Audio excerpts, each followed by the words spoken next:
This is your FBI.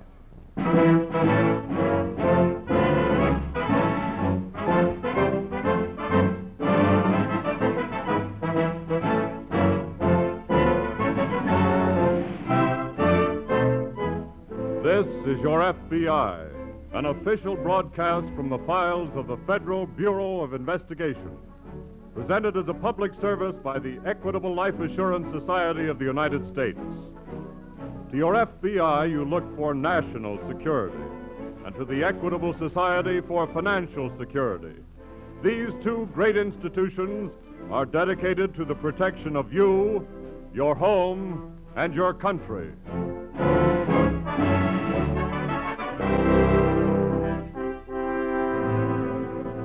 Tonight, the story of a crime against the home. Kidnapping.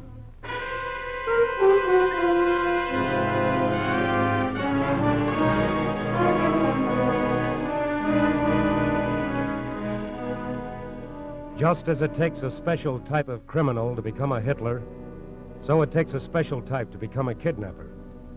Someone who refuses to face the fact that eventually all kidnappers and those who aid them will be hunted down by the FBI until they are dead or brought to justice. Such criminals aren't born, they're made. Created by environment, by society, by circumstance. And in one case, a kidnapper was created by something else, too. By his wife.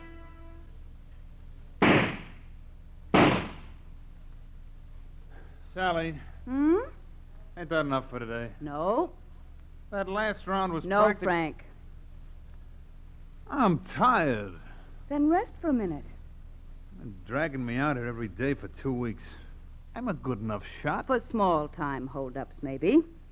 That bank job was no... You don't have to tell me about that bank job, Frank. That was my idea. Just like everything's been my idea. Okay.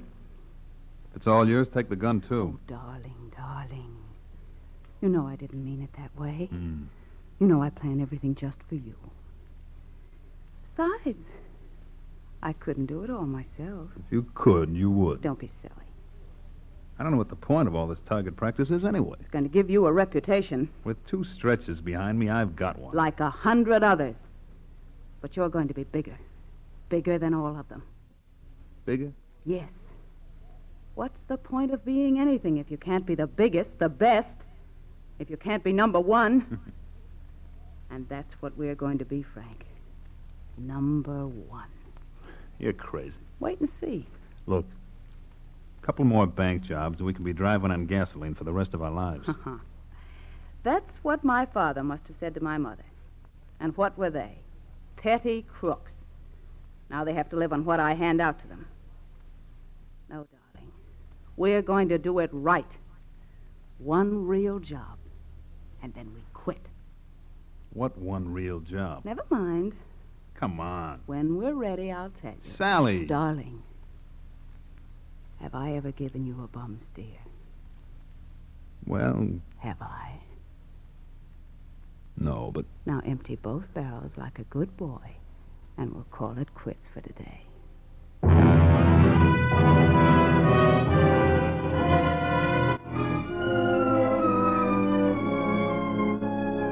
Professional criminals don't work alone, they help each other. The most successful are those who get the most help, and they get it through their reputations in the crime world. Sally Hadley learned this the way most people learn things, through experience. She made her husband an expert with a sawed-off shotgun, and then she made herself his press agent. She gave him a name, Shotgun Hadley. She passed out shells as souvenirs. She planned robberies and holdups, saw that he carried them out perfectly. She built up his reputation, and then she was ready. Ready for really big game. Ready for that hot Saturday night in July when an Oklahoma millionaire named Walter Montgomery was playing cards on the screen porch of his home with his wife and his best friend. There's no point in playing with you, Henry. You always win. You and Walter just let me win because I'm your guest, right, Walter? I'm sorry, what'd you say, Henry? Oh, Walt. I thought I heard a car stop down below. You always think you hear something nobody else does. How about another hand? Well, not for me. Me either. I'm about ready for bed. Oh, why don't you... Sit down and keep quiet. What are you... Sit down. The shotgun works. Which one of you is Walter Montgomery? What do you want to know? Never mind. Which one of you is Montgomery? Which one of them's your husband, lady? Okay, I'll take both of them. But you can't... Shut up. Come on your feet, boys. We're going for a little drive. If you ever want to see your husband again, stay away from the phone, Mrs. Montgomery. I told you the shotgun works.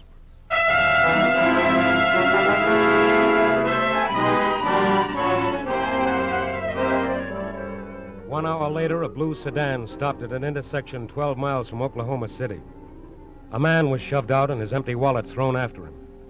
Then the car continued on its way with Walter Montgomery blindfolded on the back seat. Just about that time, Mrs. Montgomery was putting through a long-distance call. She knew kidnapping was a federal offense, and following the Attorney General's advice to the public, she telephoned Mr. J. Edgar Hoover in Washington. In less than 45 minutes, special agents assigned by Mr. Hoover were on their way. They took no immediate action. Not even 4 days later, when Mrs. Montgomery received a typewritten letter, the first of a series of letters, the first of a series of ransom notes. There was this note from my husband enclosed in the letter. Are you sure that's his handwriting, Mrs. Montgomery? Yes. He said to give them the $200,000. Well, he certainly set a high price. Did they give you instructions how to pay? Well, the letter says to watch for an ad in the paper. And then take an ad yourself? Yes. Then it told you not to notify the police? Yes. Not to take down the serial number of the bills? And to have only, used $20 notes? How did you know? We haven't been reading your mail. It's just that kidnapping notes always follow the same pattern. Who do they want as the intermediary to deliver the money? Henry, Mr. Carroll. He's my husband's best friend. Well, if they put that ad in the paper tomorrow and you answer immediately, your husband should be back first of next week. Unless something happens. What do you mean? Mr. Schuyler. Yes. I want to cooperate with the government. I know kidnappers are the worst kind of criminals. But you see, I want my husband back. Please don't do anything. Mrs. Montgomery, there's no need for you to worry. The first concern of the FBI in any kidnapping case is to get the victim home safely. We want to see your husband back here as much as you do. And we won't make one single move that will stand in the way of his coming back. Thank you.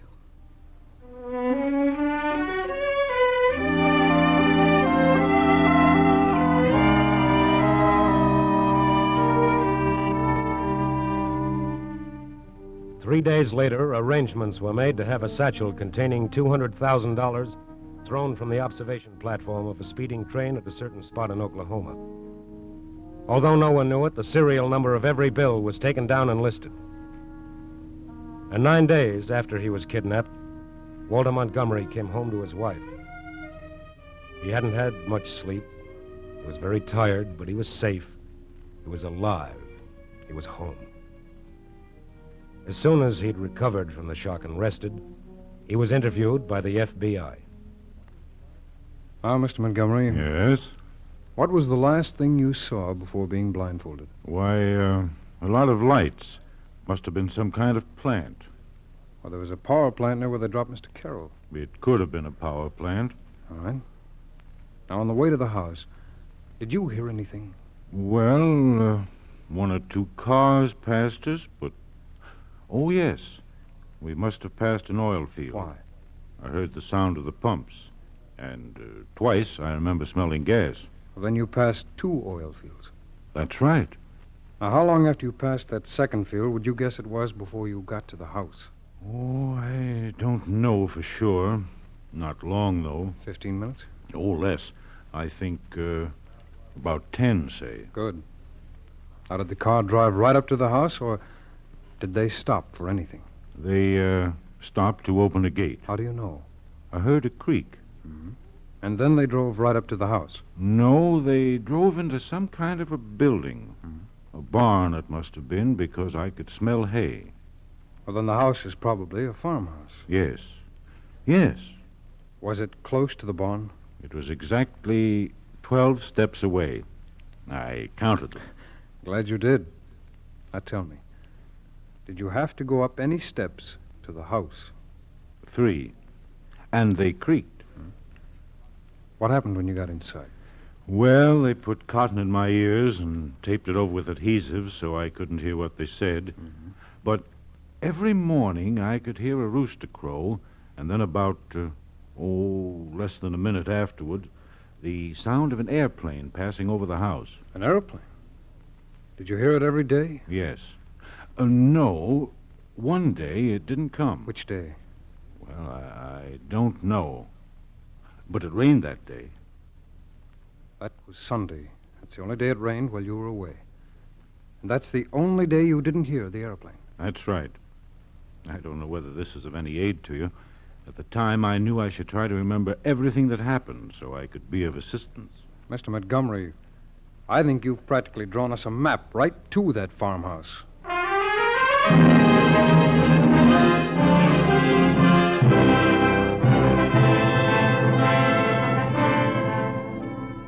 For the FBI, anything can be a clue.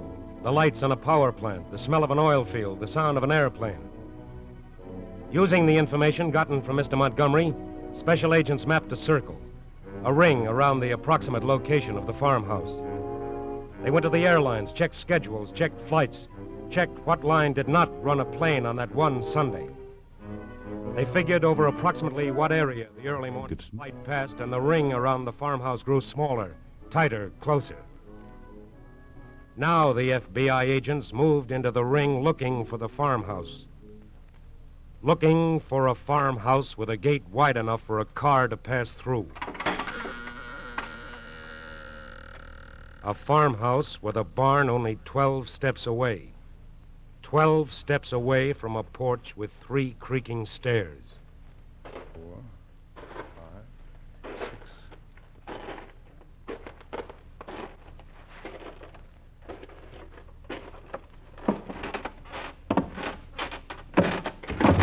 What do you want? Oh, I'm sorry. I didn't know there was anyone home. Well, you can see I'm home, can't you? Yes. What do you want? I'm representing a real estate company in Tulsa. We're looking over farms in this neighborhood with a view to buying them. You want to buy this farm? Does it belong to you? Well, it belongs to my daughter, Mrs. Hadley. Sally Hadley? Yes. You know her? I've heard of her. Oh. She was going to give me the place anyways, now. You want to buy it?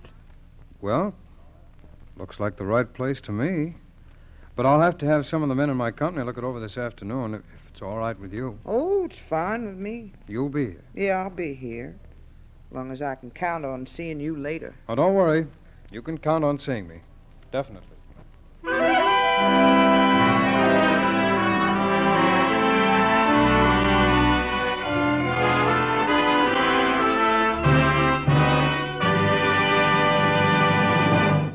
We momentarily close the Federal Bureau of Investigation file of the case of Shotgun Hadley.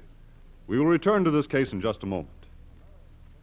In pioneer days, Americans looked to their neighbors for security.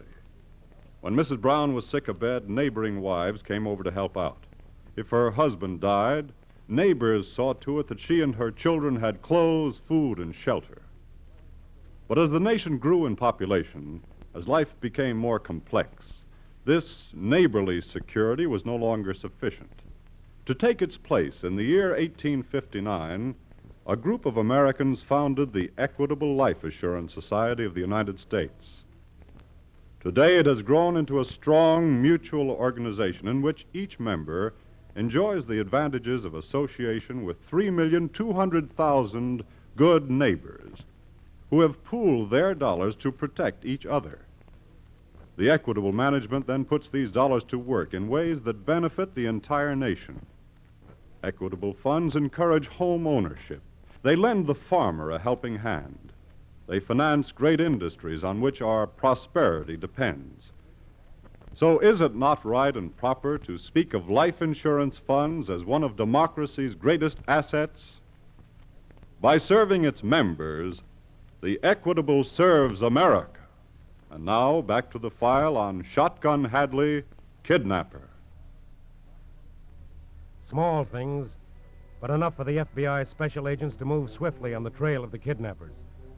The parents of Sally Hadley were arrested and jailed. Throughout the nation, the FBI sent a list of the serial numbers on the ransom money, sent a description of the kidnapper, sent the call, "Find Shotgun Hadley."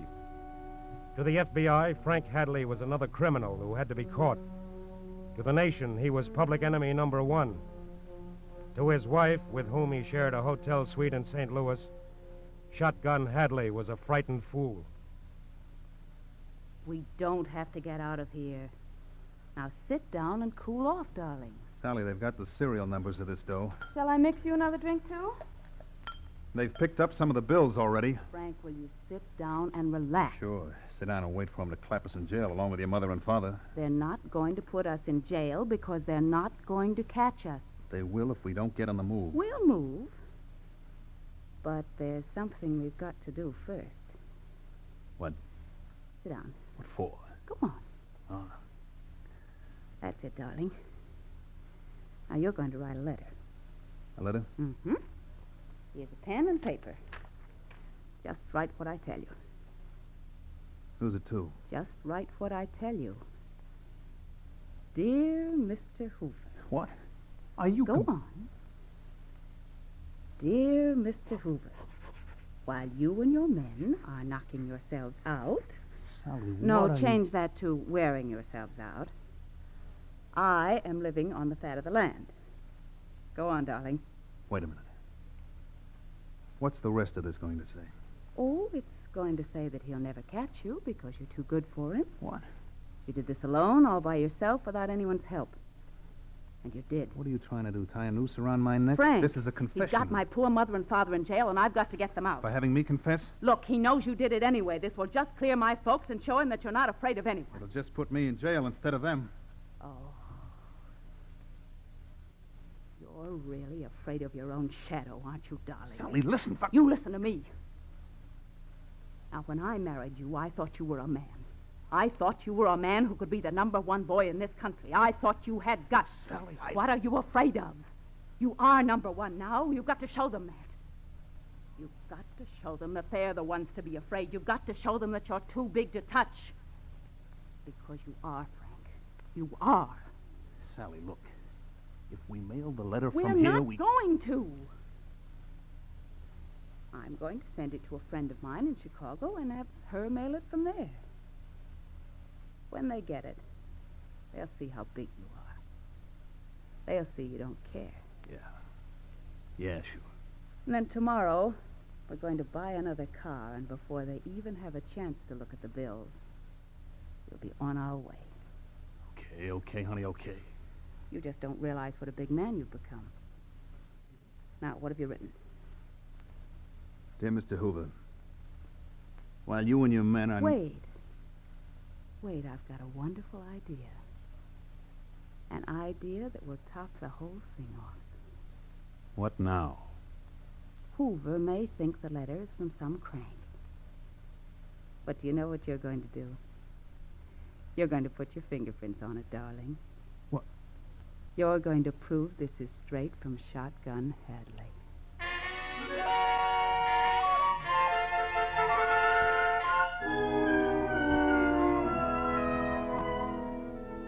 From Chicago, from Dallas, from Denver, from cities all over the West come letters to the FBI.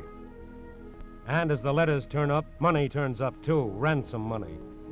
$20 bills reported by alert citizens to the FBI.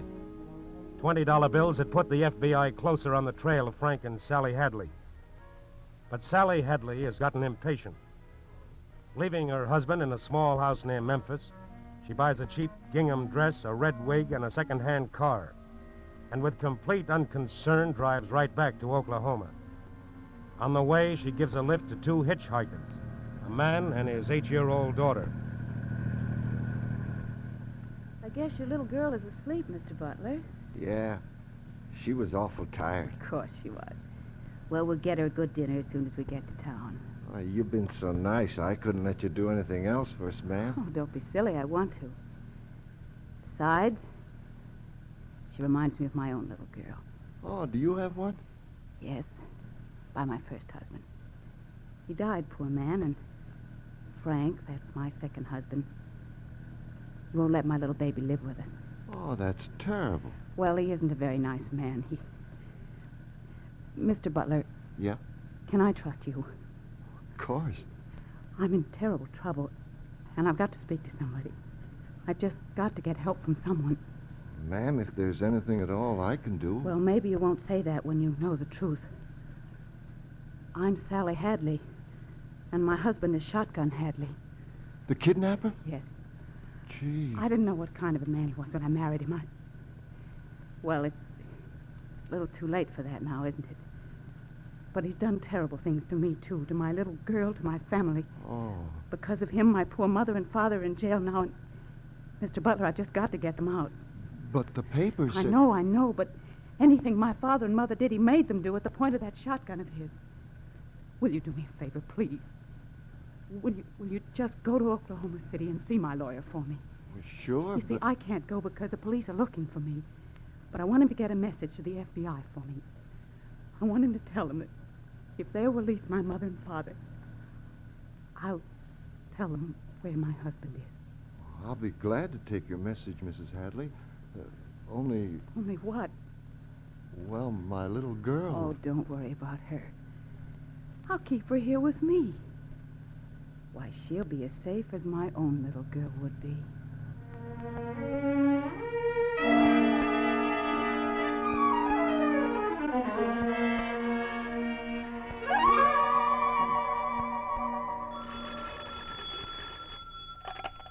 Hello.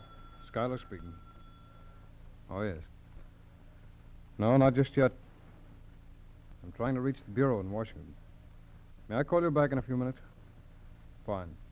Goodbye. Mrs. Hadley's lawyer again. Pretty anxious for our answer, isn't he? Yes. You suppose he seriously thinks we're going to release the mother and father, Schuyler? I don't know. Here's Sally Hadley. There's a sweet double-crosser for you. Ready to sell out her own husband. Well, if he's half as tough as his reputation, I don't blame her. I wonder if she was crazy enough to come back here to Oklahoma. She might be. We know she hasn't been to a lawyer's office. I don't think we can stall him much longer. We don't have to. He's covered by now, and as soon as we find Sally Hadley's intermediary, we'll find her. And her sharpshooting husband. Right.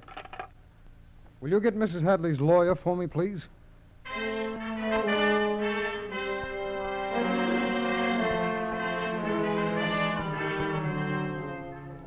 Sally Hadley, waiting in an auto camp outside Oklahoma City for the message from a lawyer, gets frightened. And so Sally Hadley, with a little child as her protection, runs to her husband, who is now in Memphis. Meanwhile, special agents of the FBI located a man in Oklahoma City, a man who was Sally Hadley's intermediary, the man whose 8-year-old child is on her way to a gangster's hideout. Well, now we've got a little 8-year-old girl to worry about, Schuyler. Yes. I just hope that Hadley woman is good. Hello. Schuyler. You did? I see when. Well, that's that. What, where's she going? I don't know. But we'd better send out a call for a woman driving with an 8-year-old girl. A woman with a red wig. Right. She's probably going back to her husband. That's my guess, too. And they'll probably try to move with a little girl. Schuyler speaking. Yes. Got it. Right. Right. That was Memphis. Oh. 2 days ago, a second-hand car dealer down there brought in a flock of those $20 bills. Then a man who sells wigs brought in another. I see. And at 4 o'clock this afternoon, a liquor dealer brought in another. Well, I guess I'd better phone my wife and tell her I won't be home for dinner again. Yes, I think we'll be having dinner in Memphis.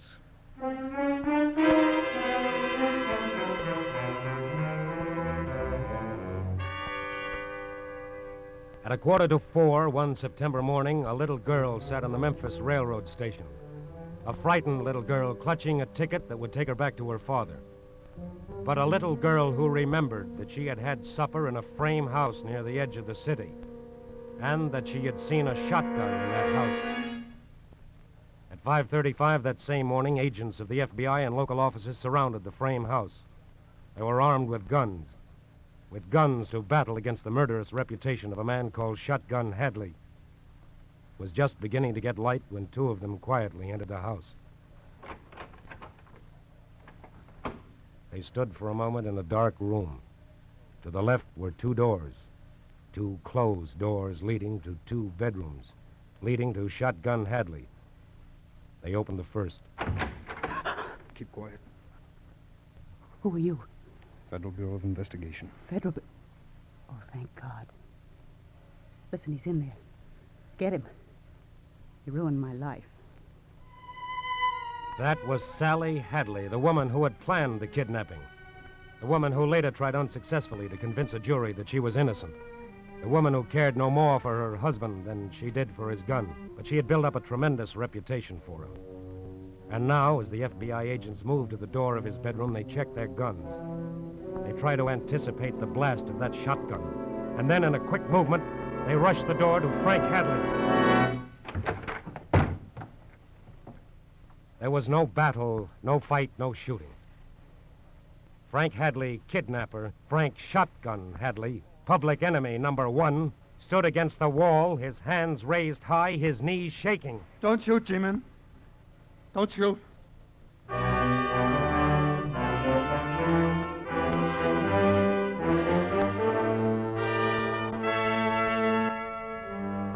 That was the beginning of the popular use of the phrase G-men. G-men meaning government men, meaning FBI agents. And that was the first and last time Frank or Sally Hadley tried a kidnapping. No kidnapper in this country has ever tried twice, once the FBI has caught them. Because the FBI is the largest protective force in the world. You see, it doesn't consist only of a director and a Washington headquarters of field officers and special agents. It also consists of you and all those like you. In every case, it's the cooperation of the people which enables the FBI to find the criminal. And that is the way it should be. Because the FBI, like our government, is created by the people, for the people. It is the people.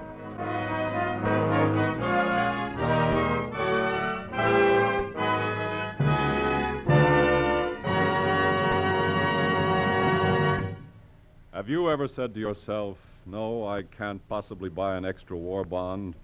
And then you find yourself thinking of someone you know in the Army or Navy, your son, and you think, what are your sacrifices compared to his?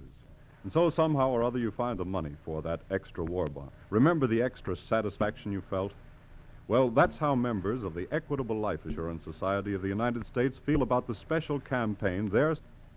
All premium dollars received from new Equitable policies written in April will be matched with an equal number of dollars by the Equitable, will be combined total during the 7th War Loan Bond drive in May. Remember, these war bonds will be over purchases, which amounted to the largest single subscription in both the 5th and 6th dollars. For you, your home.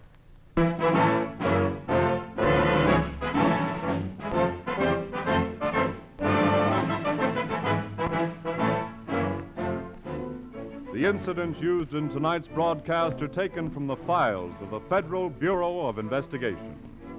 However, all names used are fictitious, and any similarity thereof to the names of persons living or dead is accidental. In tonight's cast, Sally was played by Leslie Woods and Hadley by Mandel Kramer. The music was under the direction of Van Cleve. The author was Lawrence MacArthur, and your narrator was Frank Lovejoy. This is Your FBI is a Jerry Devine production. This is Carl Frank speaking for the Equitable Life Assurance Society of the United States and inviting you to tune in again next week at this same time for This is Your FBI.